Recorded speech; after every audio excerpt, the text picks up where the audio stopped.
This is Lauren. This is Trey. And this is the Partnership Podcast. Partnership Podcast. Hello. Lauren's been pushing through some discomfort. We talk about that. We talk about like what our subconscious is trying to tell us at night. And then we talk about Travis Kelce and Taylor Swift a month late, because that's what we do. We get around to it. So just chill.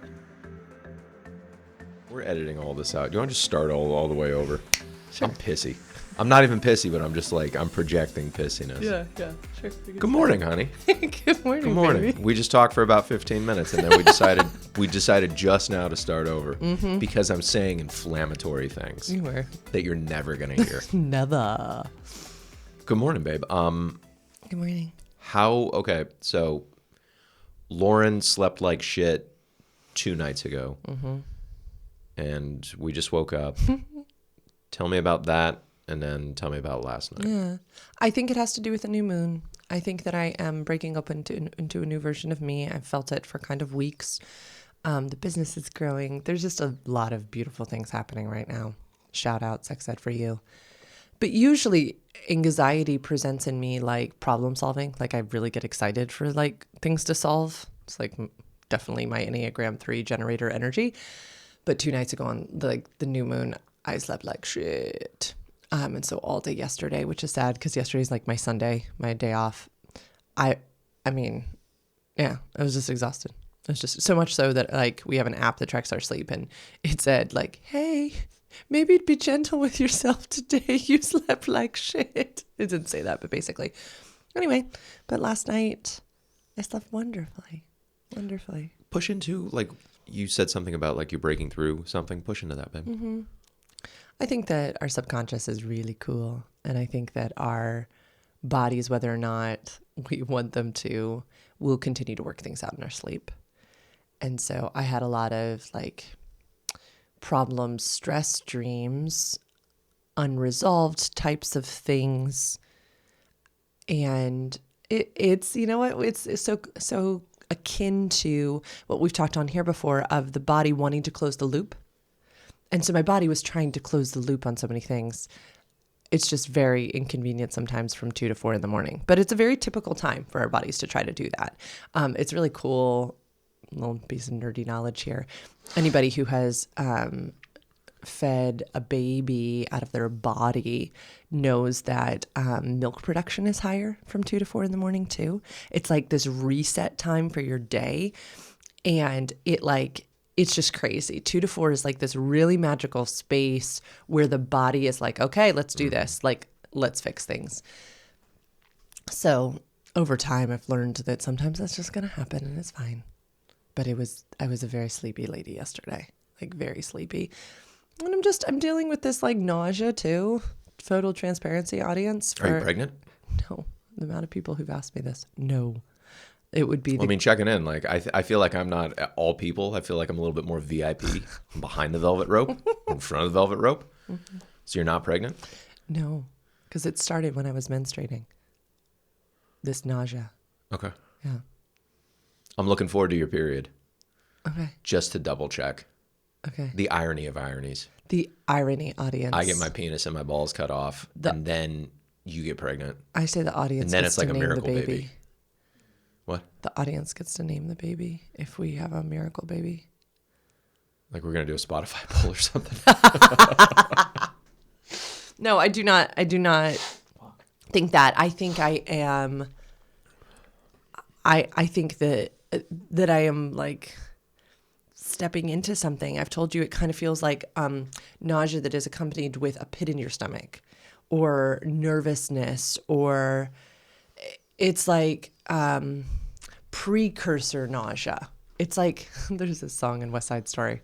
It's like, could it be any day? I don't know, right away. And that's what I feel like. I feel like something is around the corner and I am nervous about it. Cool. Okay. That is what I feel, which is why I've been telling the shaman that I think I need to do like calming things like magnesium and stuff like that. Like, yeah, she thinks I need to be on tummy calming things, which maybe I do. I don't know. Audience, you're also welcome to what other like write in.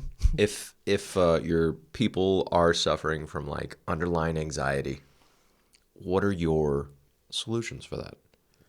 Yeah, I've been trying to do all my solutions that I would tell people. Journaling, a lot of journaling, get the thoughts out of the head onto the page. Is one of them identifying the problem first?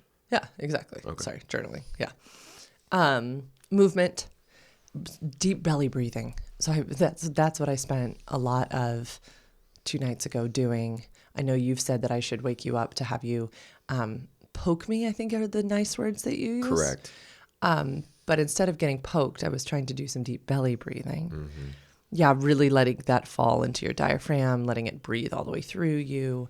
Gentle movements, stretching, diet, good sleep. Maybe you just need to be fucked in the middle of the night too. Okay. It's not guaranteed though. I need to say that for everybody listening and for you that like say if I'm in a deep slumber. They wake you up. It's not going to go over well. I'm not going to get poked. But honey, sometimes you got to roll the dice. So you could roll the dice. You could do poke, and I'll be like, yeah, I'm into it. Here's another musical reference. Luck be a lady tonight. That's Frank Sinatra. That's from Guys and Dolls, but Frank Sinatra did sing it. Yeah. But it's originally a Frank Sinatra song that you guys appropriated for music, musical thing. Who wrote Guys and Dolls, y'all? Kendra and Ebb? No, I don't know. Which one came first? Guys and Dolls. I'm going to be so pissed off if Frank Sinatra sang it first. And then if he didn't, if it is a musical reference, I'm not going to take accountability for it. I so want to look it up, but I'm not going to. We're going to push through. Mm-hmm. Anyway, the moral of the story is yesterday I did a lot to take care of myself. It still ended up feeling kind of yucky for most of the day, but last night I was so excited to go to sleep and I slept really well. I slept really, really, really, really, really well. So well that my sleep tracker was like, wow, you should feel rested today. I was like, yeah, I do. So anyway, we're a little late on this one. We only have a couple minutes to chat it up, but there's some super famous people in the media these days who are looking as if they're choosing partnership. A couple days ago, we took a little road trip. You and I, whenever we're on road trips, we talk about whatever we want to talk about. And I, with the rest of America, have discovered someone for the first time who I guess has been a pro football player, but has not really gotten my attention until just now. And so I would like to share with you all of the things that I'm learning about a certain Travis Kelce via a certain Taylor Swift. And I'm not even like a Swiftie. I haven't gone to the concert. I don't think I'm going to go to the Eras movie. I am a Taylor admirer because I just respect how she has built her business so well. Like, I just respect it so much. She and Beyonce, they're like I really look up to them. So I have been fascinated by this whole Travis Kelce thing. And I, like the rest of America, have also come to my sweet, sweet husband and been like, babe, did you know? So some of the facts that I have told you is that like ticket sales rocketed by like 300%. I told you that Taylor's played in more stadiums than Travis ever will. I've told you that like no one really knew who he was. I've told you that like the stadiums have now like sold out now that she's coming. I've told you that what else have I found out about him? So many things. He's really on the map now. He's really on the map now. Yeah. Yeah. And I was so shocked to find out because I feel like I hear you talk about football players a lot. And you hadn't mentioned this one. You know, there's like thousands of them. Yeah. Yeah. But now all of a sudden you're quoting like, I don't know, that he's like real good. Is he real good? Yeah. I mean, he's been real good for a decade. He's been playing football for that long? I think so. Yeah. Like, okay. So let's go. Because I know you're having your chuckles and you're having your fun. Some of it's really flirting with getting disrespectful. So, the Chiefs are the defending Super Bowl champions and one of the original AFL teams. Their fan base is AFL's an older term conference. Yeah. Okay. It's anyway. Let's not get bogged down with the details. Let's not do that. So, yeah, they're one of the most proudest fan bases in sports. How does Taylor Swift being there increase their sales by 300%? You keep saying 300%. Does that mean they're holding 3 more times as many people past capacity? I don't know. It's the quote I saw, especially she went to that one game at, what's their stadium called? Arrowhead. And then the next Sunday or whenever they play football, there's certain days of the week, isn't it? Okay. Sunday, Monday, sometimes Thursday. You would think, y'all, that I would pay attention. I don't. Occasionally Saturday. We don't talk about these details.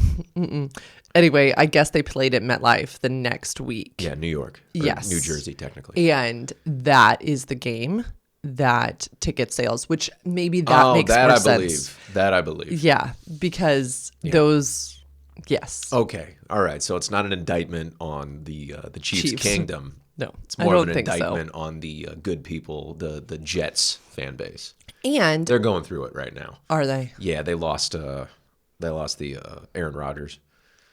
He had a bent foot at the beginning of the year. Yeah. Achilles did. We actually saw it, kind of. We were all there correct. in that room. Yeah. Correct.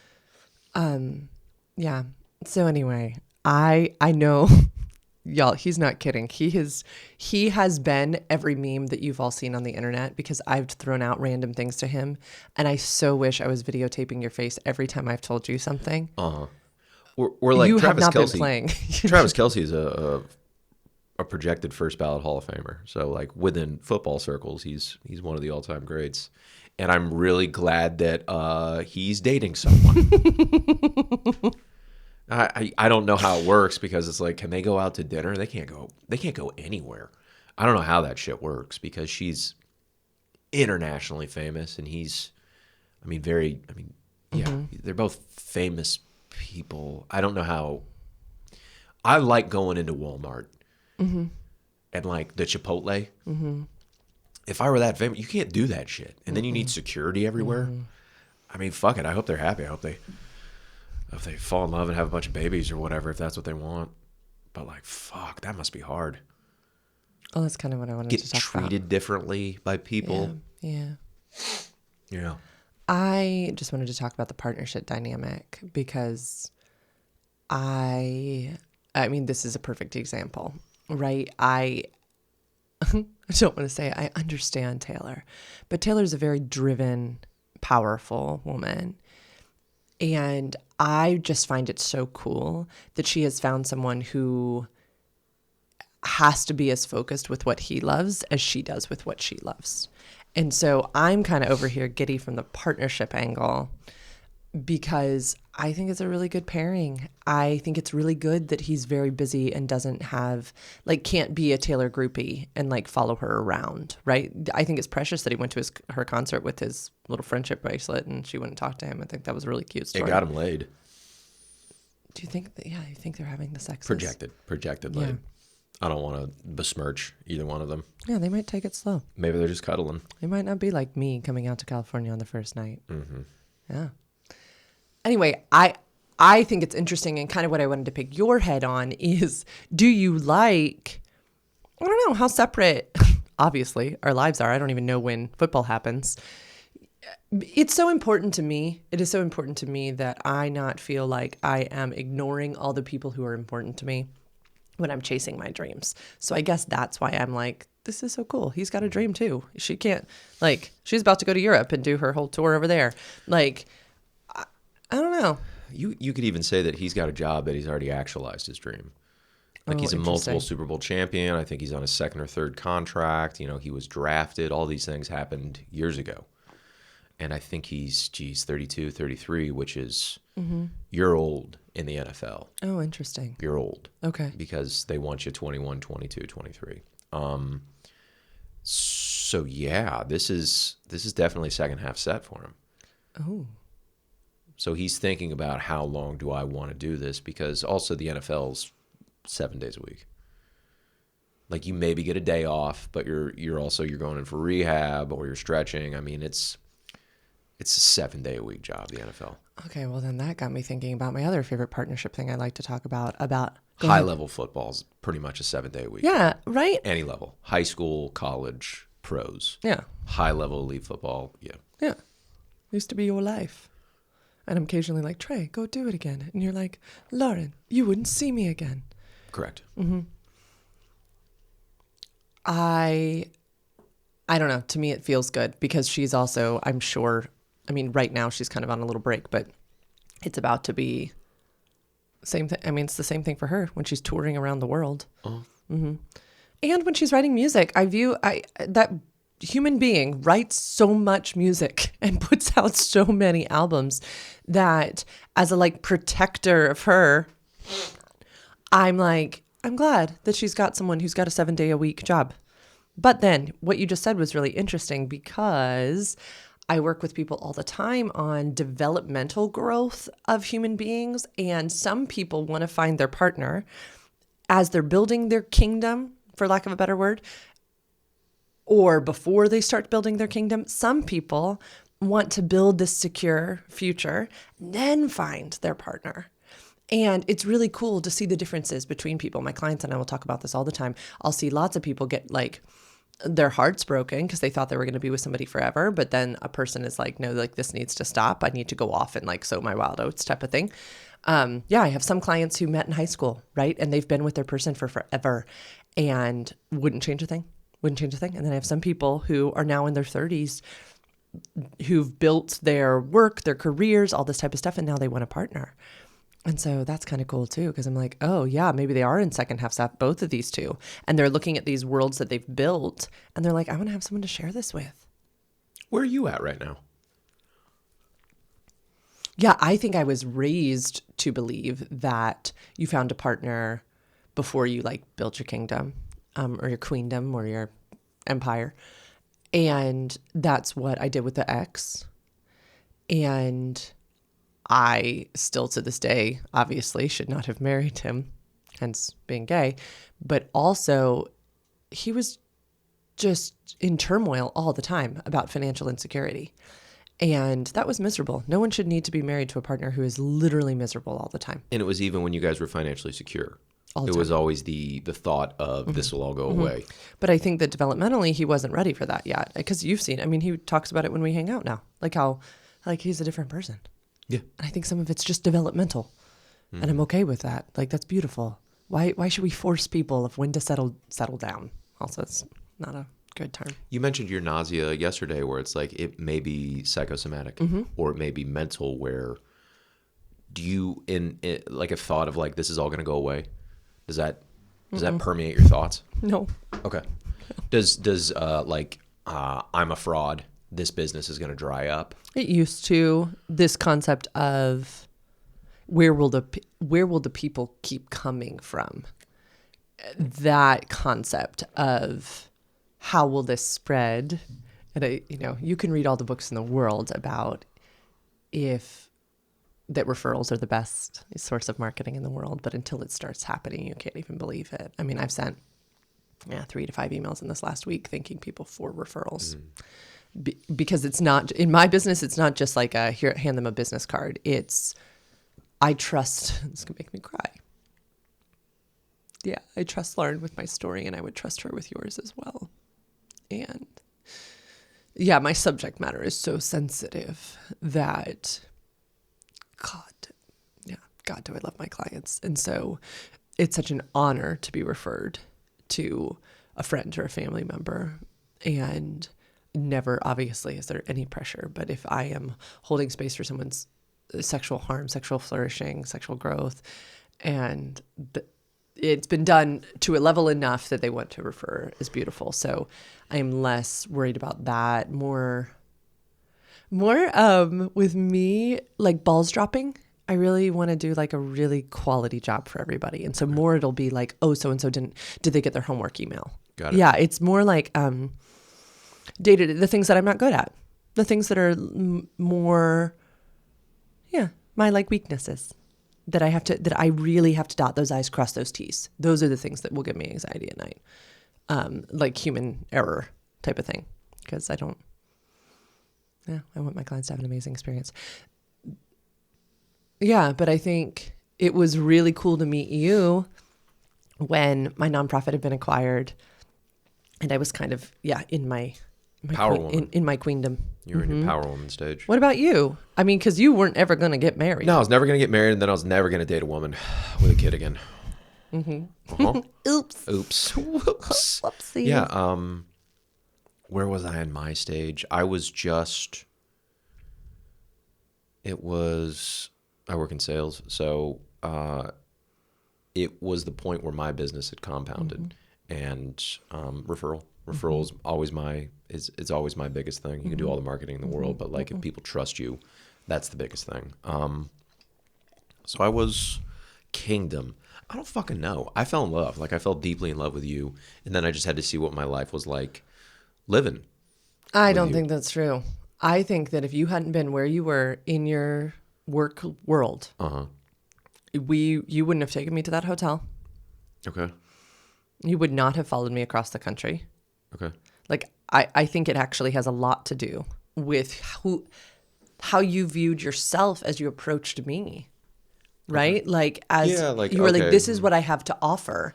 And I'm not saying that monetary success is what people need to offer. I don't even think that's the end all be all. I think we're all fully enough and only enough. But I think what we feel about ourselves really does matter. And so if we're like, here I am, like, this is me. Yeah. I did a lot of work. Had done a lot of work. A lot of fucking work, yeah. And I always say, if I met you like 5, 6, 7 years earlier, I don't know if it would have happened. I don't think it would have happened at all. Okay. A, I was married. B, I had so much growth. I mean, I am a different person than Lauren in 2017. And yeah.